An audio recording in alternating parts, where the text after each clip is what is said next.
અંદર કોંગ્રેસ પાર્ટી દ્વારા ભાજપના ઉમેદવારો દ્વારા કોંગ્રેસના ઉમેદવારનું ફોર્મ પહેલાં ભરાયું, પછી ભાજપના ઉમેદવારનું ફોર્મ ભરાયું છે. એના જે રજૂઆત હતી અને બીજા જે નાના મોટા ફોર્મના સ્ટુડિયોના પ્રશ્ન હતા એને આપણે રજૂઆત કરવાયા હતા. અને આજનું વાતાવરણ અહીંયા દેખ્યું કાકા બનાસકાંઠામાં ક્યાંય નહીં, વાવથરાજમાં ક્યાંય નહીં, પણ થરાદની અંદર કોઈ ઉમેદવારને સાંભળવા માંગતા નથી, ઉમેદવારના પ્રતિનિધિઓને સાંભળવા માંગતા નથી કે વકીલને આવવા દેવામાં આવતા. આવો ક્યાંય નિયમ નથી. તેમ છતાં ઉમેદવારોને પોલીસ ધમકી આપી રહી છે કે તમે ચૂંટણીમાં ફોર્મ ખેંચી લો.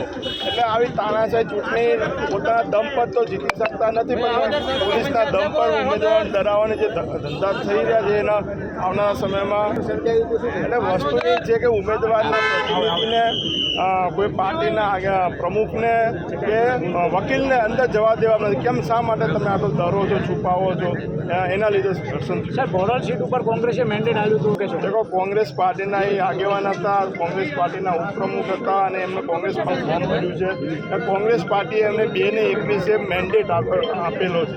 ત્યારબાદ 40 કે 50 આજુબાજુ એમને ભાજપમાંથી ફોર્મ ભર્યું છે અને એના પછી ભાજપે મેન્ડેટ, ભાજપ પાસે કોઈ ઉમેદવાર નહોતા.